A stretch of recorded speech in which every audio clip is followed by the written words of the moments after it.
This side event is in relation to an update on the implementation plan for the Pacific Regional Framework on Climate Mobility. And before I start, I'd like to call our distinguished panels to the front.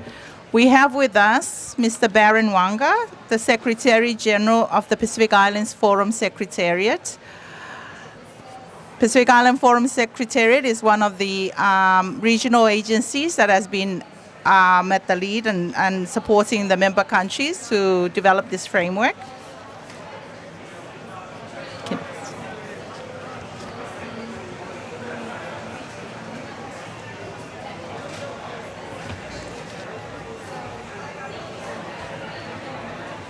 I would also like to call on Ms. Rania Ahmed, Director of Climate Action, International Organization for Migration. Please join us on the stage. And also Mr. Raib Baintes, the Banaban Human Rights Defenders Network, representing the non-government stakeholder voices in this conversation. So the Pacific Regional Framework on Climate Mobility was endorsed by our forum leaders in 2023 in the Cook Islands. It recognized the urgent need to strengthen understanding, coordination, and cooperation on climate change-related human mobility.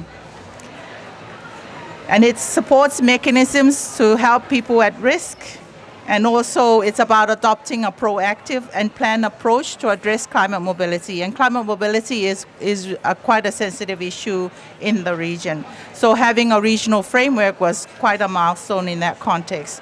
Our people do not want to move, but they understand that there is an element of where they potentially have to leave their homes. The regional framework guides and supports governments in addressing the specific legal policy and practical issues that will arise from increased climate mobility in 5 core areas. And one of the unique aspects of this framework is that it has staying in place, prominence, and upfront in the framework. So it is really about what do we do to ensure that forced mobility does not happen. But it also has planned relocation, migration, displacement, and stranded migrants. This came about due to the impacts of COVID-19, where we had a lot of our people stranded outside of the region. The framework is a result of many years. It is also country-led. We have a joint working group that is co-chaired by the government of Fiji and government of Tuvalu. And it's also being supported by a consortium of partners, and that's inclusive of the Pacific Island Forum Secretariat and also the International Organization for Migration, and also the Platform for Disaster Displacement. So this side event is to take stock of progress in terms of how we are moving forward with this framework, but it's also about seizing opportunities for scale-up action and support through enhanced technical assistance, financing, capacity building, and data support. It shares the perspective from the Pacific and the lived experiences, and it also emphasizes the urgency of action. It also will illustrate opportunities for national implementation in the context of climate action, and how it can support the implementation of the 2050 strategy for the Blue Pacific continent. And without further ado, I will call my co-facilitator, Mr. Adley Solberg, to come and guide the discussions. Thank you.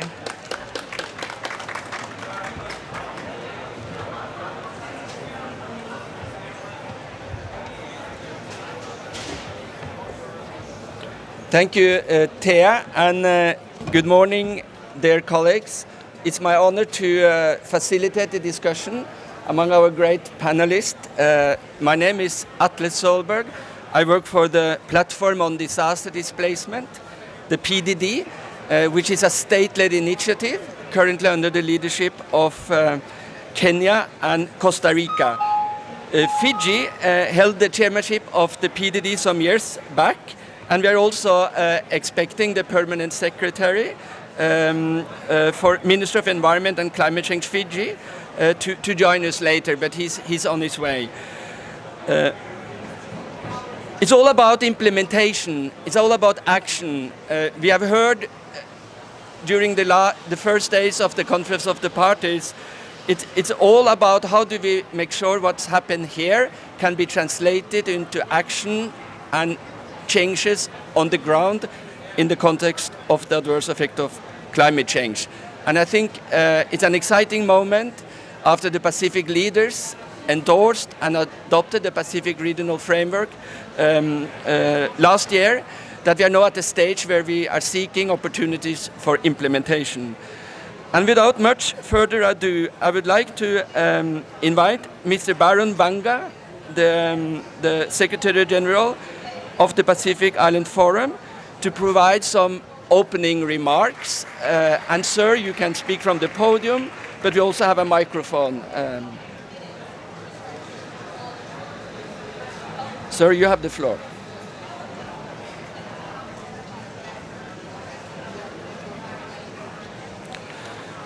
Mr. Wanga, can you please tell us why climate mobility is such an important issue for the Pacific region, and what action the Pacific region is taking to address this issue?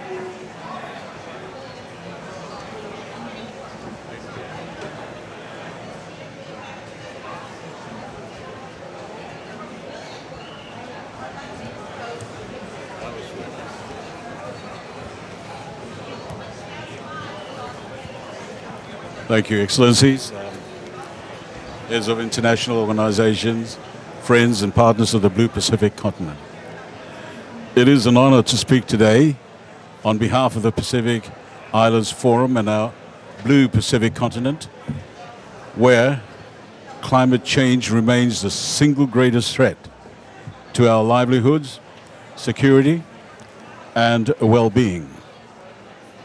Ensuring that all Pacific peoples remain resilient to the impacts of climate change and disasters to lead safe, secure, and prosperous lives is one of the key priorities of the 2050 strategy for the Blue Pacific continent.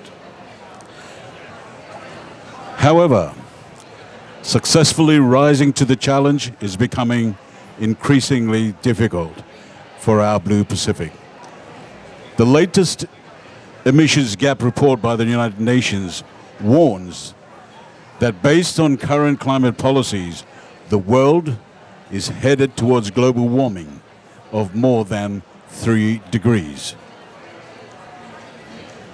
Global warming of this magnitude will have severe consequences for the habitability of our islands, forcing our governments and our people to make tough choices about staying in their homes or relocating elsewhere. Indeed, some communities in our region already face these tough choices. Decisions over whether to stay or relocate go far beyond material concerns over food and water security or safety from disasters. They are also underpinned by the inalienable connections we have to our land, our oceans, and our cultural heritage. Therefore, there are two crucial outcomes of COP29 that will enable Pacific peoples to stay in place. First, it is of paramount urgency that COP29 delivers a package that keep 1.5 degrees Celsius within reach. That's our survival is not negotiable. Secondly, staying in place requires transformative adaptation responses, which in turn require significant amounts of financing. We must agree on a new collective quantified goal on climate financing here at COP29. It isn't simply about numbers. It has very serious and real-world implications for the ability of Pacific peoples to remain on their island homes. Having made these points, I am nonetheless reminded of the words of the late Tony de Broom, one of our region's most fierce climate warriors. He stressed both repugnance and at the prospect of planned relocation and the need for prudence in keeping planned displacement in mind as a matter of survival. It is in this context that the Pacific Islands Forum is taking a proactive approach to the issue of climate mobility. At the 52nd Pacific Islands Forum Leaders Meeting in 2023, leaders endorsed the Pacific Regional Framework on Climate Mobility, a first of its kind anywhere in the world.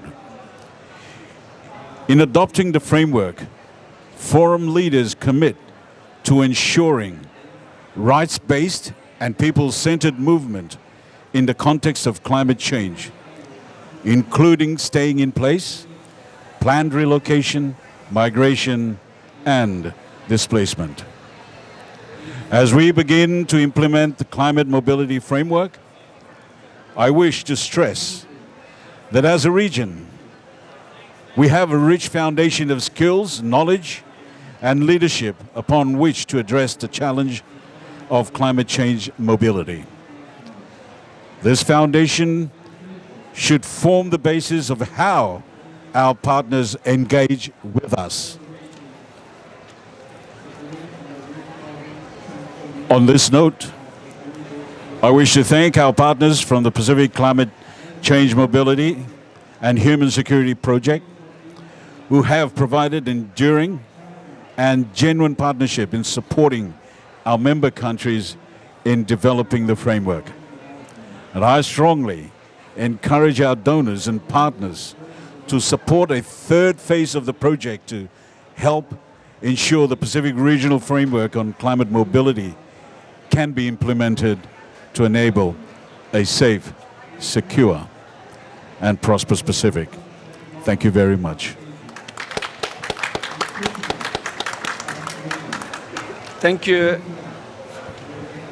Mr. Vanga, for these compelling words. I think you put it up front that there are certain expected outcomes of these conference of the parties that have to be met around mitigation and financing, without which any discussion of climate mobility would be much more difficult.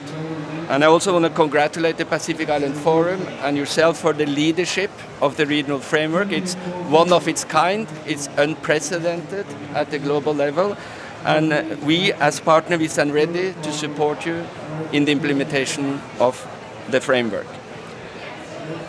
It's great pleasure that I can now move to our next panelist, Rania Ahmed, who's the Director for Climate Action, International Organization for Migration. And Rania, IOM, you have played a leading role in supporting the development of this regional human mobility framework. We have also heard from the COP presidency that COP29 is about enhancing ambition and enable action. For the regional framework, as we have heard from the Secretary General, focus now is about implementation. Can you please share with us, on behalf of the United Nations and partners in the Pacific Climate Change, Migration and Human Security Program, partners such as International Labour Organization, ILO, United Nations Economic and Social Committee for Asia Pacific, UNESCAP, the High Commissioner for Human Rights, and the Platform on Disaster Displacement. How does IOM and partners plan to support Pacific Island countries to implement the regional framework? You have the floor. Thank you so much, Etle, and Secretary General, respectful panelists and colleagues and friends around the room today. It's a deep pleasure to be here and with such an amazing partnership, and to talk about a courageous, I call it courageous and proactive and ambitious framework like the Pacific Island Framework. The Pacific Island Framework, doesn't only show courage and proactive mechanism, but it also shows safe and peace, recognizing people needs and coming together, bringing partners together to ensure that there is a peaceful, safe, and stable communities and countries across the region. We all know, and I think it became evident by data, by science, by research, human mobility is happening and will happen more due to climate crisis. With such frameworks, the Pacific Island Framework and other, we are giving people the freedom of a choice, but also we giving them opportunities and hope that we can support them, can support their livelihood, can support their children, can support young people, and it's not the end. It's actually a beginning of new opportunities and new chances. The 2023 endorsement of the Pacific Regional Framework reflect commitment and determination, not only from Pacific Island, but every partner that supported Pacific Islands, but also every young person, every woman, every community leader that had a great role to ensure this determination and commitment. The role of government of Fiji and Tuvalu as co-chairs in the joint working group, I think they played a very important role in showing case and showing clear example of solidarity. You talked about the Pacific climate change, migration, and human security partners, whether IOM, whether ILO, OHCR, and others, but definitely, and the PDD platform. I think if it showed that we recognized, all of us collectively, that we cannot work as individuals. It's time to complement each other, to come together, one hand, one mind, one efforts and commitment to support different countries. And the Pacific Island Framework is a great opportunity for us to show a case of solidarity and commitment. And I'm very happy that I've seen the last 3 years, not only through the Pacific Island Framework, but more and more us as organizations, we understood that we cannot work alone. We understood that we have to go together with governments, with communities, with private sector, with academia, etc., to support such huge problem like the climate change, and also to ensure minimizing any vulnerability for our people and our community. Etle, you asked me what are we going to do? And I think the first thing that we're going to do, that we go together with all our technical capacities, with all our resources to help countries in the Pacific. And we have a great framework that we can ensure that it is not just a dream, it's not just a framework, but it has an action implemented plan on the ground where we work together as one team. So I think the first thing is the technical capacity, the awareness raising of our communities to what does this mean, ensure that donors, ensure that different partners understand how it is important to come together and support innovative solution where we bring young people, bring the community leader, and bring us all to contribute to this. Innovation is a big word, but it's a needed word. I was sitting in a panel before this session, and we were having private sector, banks, but we also had social young entrepreneurship. Our countries are full of great minds, are full of great examples. And it's great to see also, it's not only normal institutional donor who want to contribute, we see foundation who want to create entrepreneurship foundation for young people to bring their innovative ideas. Women leads, they bring amazing ideas. They know the problem and they have the answer, but they need us all to go and have their back, resource them, build their capacity, and raise their awareness. So this is what we can contribute to collectively. I will not only speak about IOM, I will say collectively. As IOM, we will always continue be the technical support, the operational arm. We have our offices in every country, But also we have established a climate mobility innovation labs to cover for Asia and the Pacific, where we will bring innovative idea tested and give it to the countries to ensure that they have tested projects that can be mainstreamed. But we will also be the voice in different global forums on behalf of the women, children, elderly people, but also young people in these communities, sitting with Secretary General, sitting with other people. I think we will be the voice. Every voice we hear in every country, we're going to channel in every global policy and advocacy forum to ensure that they are heard.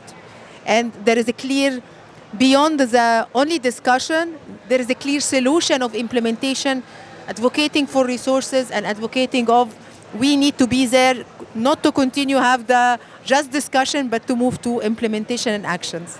Thank you so much. Thank you, Rania, and also congratulations to IOM for your leadership in this process. We have been working together for many, many years, and I would like to recognize the presence of Sabira, who is now working with IOM in Kenya, but she was really a motor of that technical support you mentioned over the years from SUVA. So maybe a congratulations to Sabira. I think it's hard to say, but without Sabira, the framework would have at least looked different, I can say. I don't want to speculate too much on that. And we're very proud of Sabira. We brought her to Kenya to can replicate the model. So learn from the Pacific, from Pacific to Africa. Exactly. I think that's the message. This is so cutting edge, the framework. It's so much that the world can learn from the Pacific, the way you have designed it, the way you have consulted in its development, and the way it respects very basic, important human rights principles, the cultural values of the Pacific. It's really an effective practice that most or all regions could learn from a lot. So without much further ado, I'm so glad that again I can be with Ra in a panel. We have also been working together over the years. Ra Baintechi is representing the Banaban Human Rights Defenders Network, and he has also been a champion in the Pacific from the voices of the youth and from the voices of human rights defenders. So Ra, one of the principles of the regional framework is leadership and collaboration. Pacific leaders have committed to an inclusive approach and genuine consultation and partnership with affected communities. This is taken from the framework. Genuine consultation and partnership with affected communities. What recommendation can you give your leaders and others to make sure action and implementation of the framework will be guided by these very important principles? Ra, you have the floor. You want to speak from the podium? No, okay, thank you. Thank you, Adley. Your Excellencies, distinguished panelists, and of course all our friends that are here and colleagues, Kamdapereni Maori, and warm Pacific greetings. My name is Ray, and I'm very happy that Rania spoke just before me, because I was going to pitch for something, but she just mentioned that they still continue to invest in young people and women, and I really want just to start by acknowledging all the partners of the PCCM Majors program. And I want to start with just telling a story. I wrote a speech, but I think I'm just going to do a storytelling session because this is the real stuff, and it's an experience that we've had with all the partners in the room, including Sabira, Tea, Edlen, all other colleagues that are here, familiar faces. But back in 2019, then I was with the Pacific Youth Council. And so my role as at the Pacific Youth Council in 2019 was an advisory to the Micronesian region. And part of the deal was I was to look into any programs around climate change and other things that are happening in that space. And climate mobility was one that was on the agenda at the time during the engagement. Anyway, I'm here at COP29 as a delegate to the Indigenous Peoples Fund. And I'm so grateful that I can also just be part of this space to report on some of the things and maybe perhaps provide some reflections on some of the partnership that we've had. Because the Pacific Youth Council was never left out of this conversation. And we're very proud because when we hear of this framework, we know that the youth were genuinely consulted. We were part of the technical working group, and like young people, you know, where we come in and we opt out, we come in, but they still bring us back to the conversation. Every time Tea and Zabira would send out, you know, emails, and it started in 2019, if I remember correctly. But that's when we started engaging with the working group, and then it went through the COVID period, and then, you know, eventually, after many conversations and dialogue, it was launched in the Cook Islands. But I'll tell you what, we had one regional youth forum supported by IOM to ensure that, you know, we're not just there for the sake of being there, but we actually bring all regional young people who are working on the ground on the issues of climate change. And throughout the experience I've had with the technical working group, it was a dilemma. And it has always been a discussion about, you know, how do we do this right? Because we are fighting for 1.5 degrees. We're fighting for our home island to, you know, to be there forever, you know, and yet we are here to discuss a futuristic framework. Back then, I wasn't really sure how it was going, but, you know, as the process, we just needed to trust the process as young people. But then it became clear that it was an option. An option because adaptations are not doing well. Communities are constantly challenged and having to deal with disasters on the ground that, you know, we're very proud that the region is the first region to adopt this framework, because it's not like who's going to do it first, but it's because of the urgency. Like, we need to have it so that we have modalities that can actually safeguard and protect and provide safe, orderly movements of people if they are left with no option but to leave home. You know, we were part of that process, and I'm very proud to be part of that process, and we're very happy of the genuine partnership. Our Pacific leaders have took on the document through negotiations. All throughout the process we were there, seeing how the text was, you know, floated around, but it became a consensus, a framework that became something that's very important for us right now. So I think based on that relationship and the genuine partnership that we've had, you know, it was a learning curve for us as well. You know, something that we can learn to move forward into the implementation phase, to learn from, and it's not bad lessons, it was good lessons, but perhaps how do we reach out to more stakeholders, more indigenous communities, more of our communities that have already moved across the borders, you know, and those that are still fighting to stay at home. Like, how do we, you know, get them to be part of the process? And for us as the Pacific Youth Council, the position, we've always been committed. We've always been committed for this because the discussion is not about anyone else but the young people who's going to be, you know, around for some time to have to go through all of these. And I heard at the COP that the average age of negotiators is around 51. And I don't know how true that is, but in the context of the Pacific, we've been given a space, young people has been given a space. So I'll have to go home and find out what's the percentage on this work alone, because I felt that we had a very good number of young people consulted and different thematic groups as well that were present. Vulnerable groups were there, and it was mostly climate people. And so it was that dilemma of trying to, you know, what are we really fighting for? To stay at home? That I'm glad the framework, the first modality is staying in place. And we continue to support that position.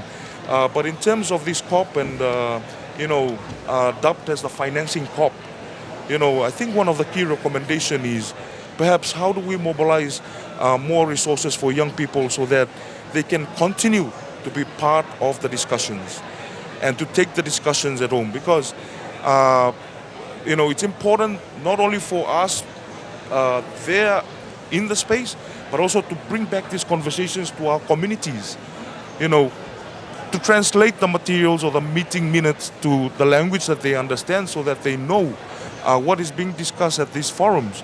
If resourcing, finance resourcing can be mobilized for the next phase in terms of implementation, we welcome that. And I think also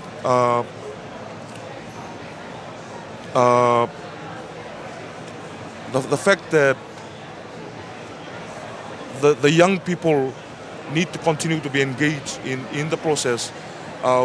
We believe that through the experience we've had with the PCCMHs, we know what's best for our people in the Pacific, and when young people convene, they know the solutions and they know where to direct those solutions so that our leaders can take on the solutions and negotiate for us. So I'll leave with that. We need more mobilizing of resources that will allow for more engagement of young people and civil societies, the disability group, all other vulnerable groups in this space so that they can be part of the discussion when it comes to implementation. Lastly, the framework provides a guide.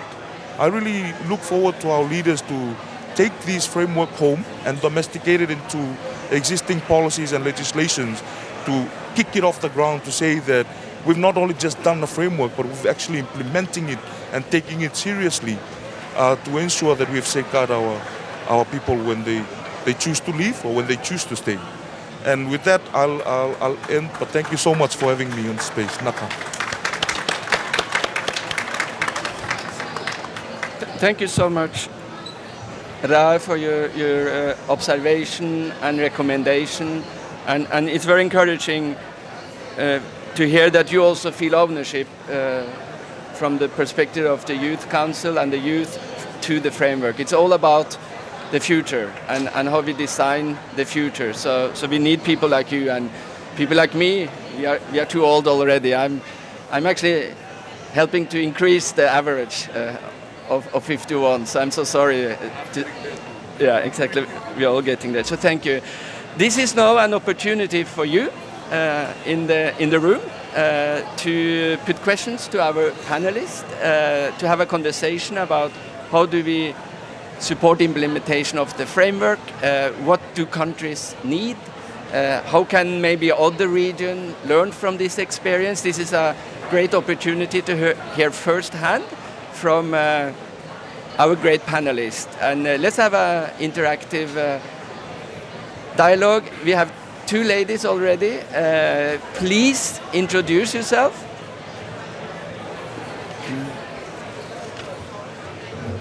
Please introduce yourself and let's keep the conversation going. Hello, my name is Madison Harris. I'm a student at Indiana University in the United States. I first wanted to just thank you for your comments on the youth, as a youth, that you're doing and encouraging us. But can you hear me? Okay, there we go. Sorry. My question to the panel is, as all you have spoken about, the Pacific Regional Framework is such an innovative agreement on climate mobility. Should this framework be used as a model for a more fully international legal framework on cross-border climate-induced displacement, either under the UN or separately? Thank you. Maybe we take the second question.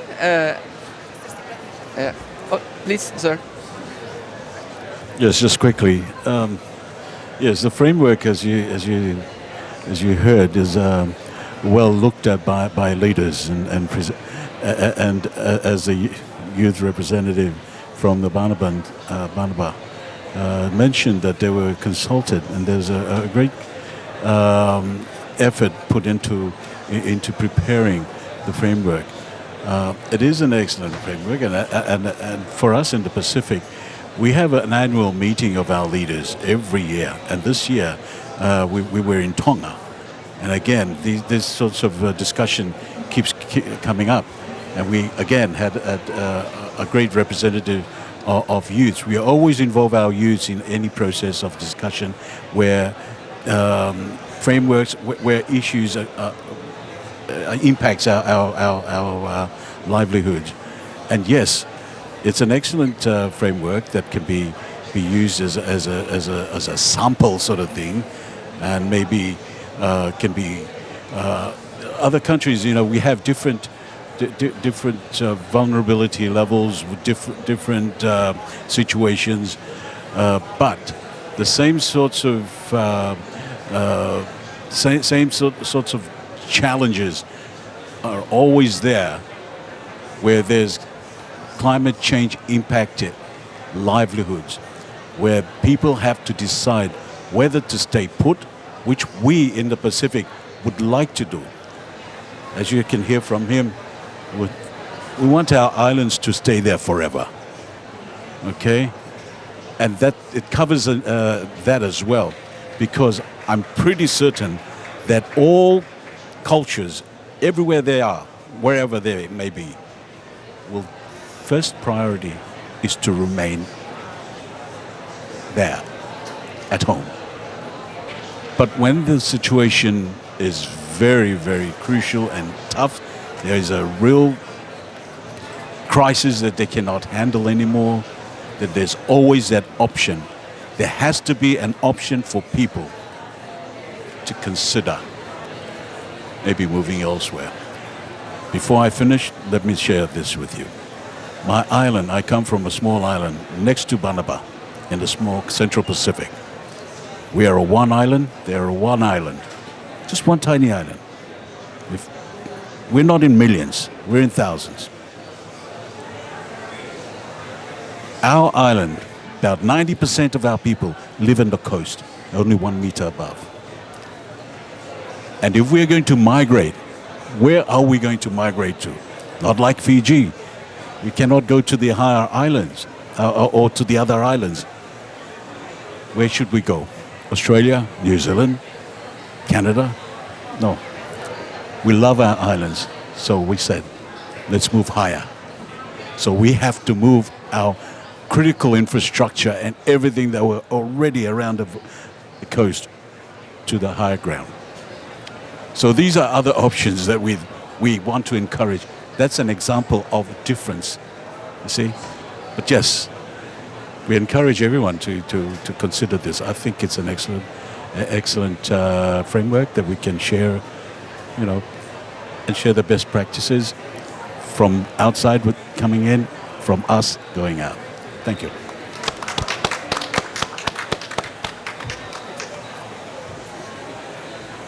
Yeah, and I think I'll provide some youth perspective, but the experience that we've had with this framework, it's when you provide options, it's human rights based, like centered, and that was the dilemma I talked about. What are we fighting for? We're fighting to give options to people to actually decide whether it's the right time to move or to stay and keep fighting for building resilience at home. And I think this is some of the position of some of our governments, to have options, but also just to stay at home. So I think if you look into the framework, and it's accessible online, look at the modalities. It presents different modalities.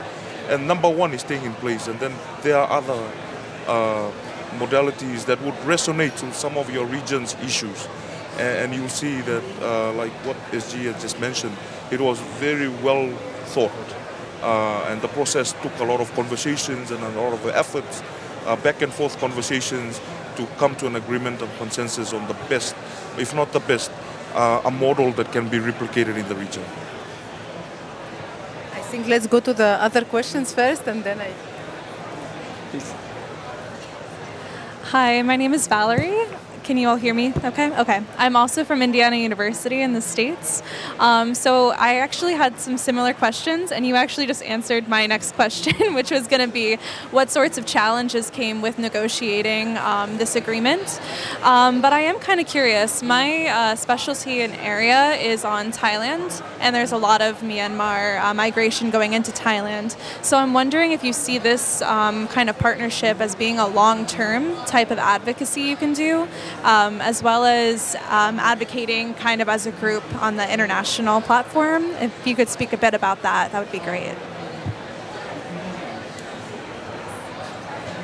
Thank you, moderator, and thank you, all speaker. And I feel encouraged myself to see your last opinion. I am Aminul from Bangladesh, which is the most vulnerable country, and there around 50 million people are living in the coast area, and already IPCC report had said that around 20 million people is under severe risk of displacement in the people. So I just make an inference, not it is a conclusion, because we have observed that so those people are being displaced due to war, conflict, and social political repression given international protocol, international support in different countries for their livelihood and planned relocation. But I think climate displacement is the weather repression, and it might be continue for hundreds of years, because we are seeing to fail the negotiator or all leaders to control the temperature 1.5 degree goals. So that has an impact to escalate the displacement in the globally, so that we need an international protocol for the climate displacement management, that will the displacement will get political recognition and get an appropriate support to their livelihood and relocation, because it is important. So we are working with the different international NGOs, with the collaborator with government. This is, I think, a very ad hoc basis. If the government will do effectively like these countries, but where the political governance is very less, weak governance is existing, like Bangladesh, there is not doing properly. This is our observation. So we think in long term, 100 years, climate impact considering into this, there is a need for international protocol where the climate displacement is good, really recognized. Thank you so much. We have another question, and then maybe you were before. So the two ladies, please introduce yourself, and then we go back to the panelists. There were some questions about international framework and learn from this, and how do we partner going forward. So don't forget those questions. Thank you so much. I'll be very brief, so we go back to the panelists. My name's Laura Healy, and I'm from UNICEF. I lead our climate mobility agenda at headquarters, and I'm also moving to the Asia Pacific region, so particularly interested to learn from you in this discussion. My question really relates to, there's been a lot of progress around bringing young people to the table in these discussions, and you're really leading the way in terms of taking this forward in the region, ensuring that youth voices are represented and can help shape decisions around climate change and migration. From our side, we see the real challenge is actually then translating this into implementation of child and youth focused solutions. So looking at how do we really deliver on what young people are asking for around access to education and skills opportunities, mental health, how do we reach the most vulnerable, particularly in a Pacific context where so many islands and young people are spread so far and wide, how do we really reach them? And this is a really big challenge for us in terms of translating resources for the implementation of child and youth-focused solutions, to move from these discussions to the real implementation of what young people are asking for. And so my question to you would be, what is your advice to international stakeholders who are engaging with the Green Climate Fund, with the Loss and Damage Fund? How do we ensure that there is finance and resources dedicated to actually implementing what young people are asking for in these discussions and in this framework? Thanks so much. Thank you. That's a great question. And then, Erica. I'll keep it short. Thank you, and it's lovely to see old friends and so many familiar faces here. My name is Erica Bauer, and I work on planned relocation and really ensuring that these are rights-based approaches that center that principle of whether to stay or to go. I learned that the implementation plan for the Pacific Regional Framework on Climate Mobility included regional guidance on planned relocation. So I have a specific question to our IOM colleagues, or perhaps to Sabira, to understand what the latest updates are on that regional guidance that complements this framework on planned relocation. And also, given that so many countries in the Pacific, Fiji and Solomon Islands in particular, already have national policies and SOPs, I'm curious how that regional guidance on planned relocation will interface with those existing national policies. Thank you. Thank you so much. Thank you. Maybe we can give the floor to Sabira. Huh? So please, maybe Sabira, start by the last question before we give back to the colleagues. Or maybe Sabira can join the panel. Please, Sabira, please come up.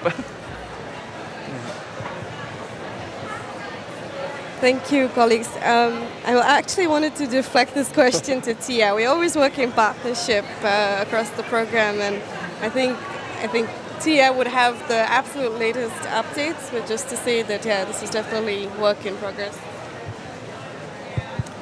Thank you very much. In terms of, I'll just respond to the last question. In terms of planned relocation, as you say, Fiji and Solomon Islands, some of our countries are relatively well advanced, but some are not. So for us, that regional guidance is about how we take best practices. You know, maybe our countries learn from Fiji, and how then they do their own SOPs and planned relocation guidelines to suit their own context. But for us at the regional level, it's about how we facilitate that discussion, that peer learning. Because planned relocation in one context doesn't always fit in another. So how then do we make sure that within the region and you know, a region of our countries, how they are able to come together to understand and then learn from it. I think that those are the things, that's where we're looking at it from the point of view of a regional guidance. We cannot, standardize an issue that is very diverse in nature. But we need to make sure that we are there as a region to ensure that some of the best practices can be replicated where it can. But we should not be saying where it works here will work there. No, it's how does this work and how can we then facilitate that another country learns from it and is able to build on it. That's where the regional guidance is coming from. And in terms of involving children and the youth, this is why we always have them as part of the discussions. It's about their future. When we're talking about, you know, future migration, it's about them. It may be not about us now, but it's about what's going to happen in the future and how we make sure there are processes in there that when they need to move, they are protected. Or when they stay, they are also protected. They don't go from a worse situation to an even worse situation. I think those are the main, principles that we're trying to work with in that context. Thank you. Thank you, Tia. And Rael, I'll give you the floor in a second. If you talk about champions or friends of the framework, at a technical level, I want to also highlight Tia's role, that without her constant support from the side of the Pacific Island Forum Secretariat, advice and guidance, we would have been in a different place. Let me put it like that. But thank you, Tia. You are really a champion of this framework as well. So thank you so much. And Ra, over to you. Yeah, thank you. And it's good that partners are also here in the room, especially UNICEF. And only because I was given the mandate to speak on this panel from the Pacific Youth Council. I also invite partners, to collaborate with the Pacific Youth Council. They are based in Suva, and what I know is, for example, the Green Climate Fund does not have a youth policy on climate mobility, and maybe some of our partners, even the Pacific Youth Council doesn't have a policy on climate mobility. And if this is, where we're trying to contribute to the implementation of this framework, I think this is a good place to start. That we start trying to create policies that can reflect, the commitment of partners into, especially the work on children and youth. But also there are so many research in the Pacific on some of the modalities that looks into protecting our young people who participate in economic migration, especially to Australia and New Zealand. And that's an area as well that needs a lot of support systems, a wraparound support system to ensure that when our young people cross to these countries, they are protected and are provided a minimum safeguard for their well-being. And Australia and New Zealand are trying their best to do that, but it also provides opportunity to include the diaspora in the conversation, to have serious conversation on what happens in these countries when our people move across. Thank you. Thank you so much. So maybe I can contribute a little bit. I would like to say that, first of all, I think that the world understood the power of young people. And we've seen that in COP27 when Youth Day started, and there was a clear recognition to youth, children and women, as well as communities in the cover decision, as well as human mobility, which is something I felt that this is an achievement. Because again, after it was stopped for a couple of years, there was attention to youth. And more in COP28, and now every time I hear a young person speaking and I hear all these ideas and the power of their passion and commitment, I feel that a huge hope is coming. And so basically, yes, even us in IOM, we have now a dedicated focus on climate and youth. We are giving a focus to integrate youth programs across our different division department, but climate and youth specifically, because we know that their voice and passion and innovation could be leading the way for definitely sustainable solutions. One of the colleagues asked about the challenges, but I'm of optimism, so I will talk about the opportunities when we work on frameworks like that. I think it needs to be a whole of a society approach. It needs to be inclusive, and it needs to be a bottom-top approach, as well as we work with the governments and member states, which is extremely important because they have the power and lead the way. It's important to advocate with the communities, to understand the needs of the communities, and to ensure inclusive process where we bring the whole of the society voices to the process. And this is the only way where this framework can be translated into action. Because unless we bring everyone with us and ensure advocating and their understanding, having their own capacity, raising their awareness, it will never be successful. So I think this is what we always, and we also wish that every organization understand. As UN agencies, we don't lead, we support. We support governments and communities. They know the problem, they have the solution, they need our support, they need our encouragement, they need us to support in building their capacities, in technical capacities, etc., and be the voices. And this is exactly what we do through advocacy, inclusiveness, understanding the context and culture, and that no one solution fit for all. So it's very important to tailor the solution according to what the communities need and how they will be accepting it. I'll stop and I'll give the last word to our Secretary General to hear his wisdom and his answer to the question. Thank you. Oh, thank you. Thank you very much. This climate change mobility is one of the most difficult issue to grapple with. And especially when you just have a lot of ideas and you think you have solutions to everything. But at the end of the day, really, it's the high-level decision makers. These are the leaders that determine the outcome and how successful that project would be or that framework would be. We are very, very fortunate in the Pacific to have the Pacific Islands Forum. I'll tell you why. Because this issue of mobility is not new. In fact, we've been discussing this for decades. But it's becoming more apparent and urgent now because it's to do with climate change and our response to the crisis. Thank you very much. Some of our staff, they've worked extremely hard to getting this framework, and there are more work to be done, and you will see a lot of those coming out in the next couple of years. And these are all to assist our people to making those very critical decisions for themselves. Yes, they can make those decisions themselves, but who will provide that policy, the legal framework to allow us Pacific to move into Australia, to US, to Canada? You can't do it on your own. You have to have a high-level agreement. There has to be consultation continued at all levels, from mid to high. And the highest level, that's why we're here, because we determine things at the highest level. We discuss from down here. We hope that it'll get to the top. If it doesn't, you won't get any movement forward. So we know the politics. We live it, okay?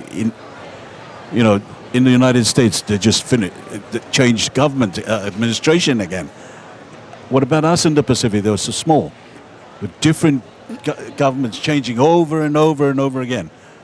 But we retain our policies through the forum all the time, because they have decided, we record it and lock it in for them, for these people, for the youth, our children. So that we don't change the rules all the time when there's a change of government. The Pacific Islands Forum is the custodian. We look after our people, the people right down there, not the politicians. They will make those decisions now for everyone to come. So we need to convince those up there. They're the ones. And I tell you, it's not easy, but it's achievable. Thank you.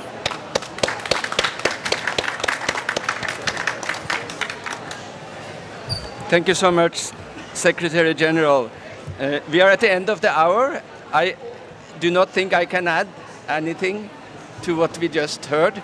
I just want to say that it's heartbreaking, the story the Secretary General told us, that people will have to move to higher ground because greenhouse gas emissions are leading to global warming. And that needs to be tackled at the highest level. And this Conference of the Parties have the tools to do that. There are decisions around mitigation targets, financing targets that can be implemented.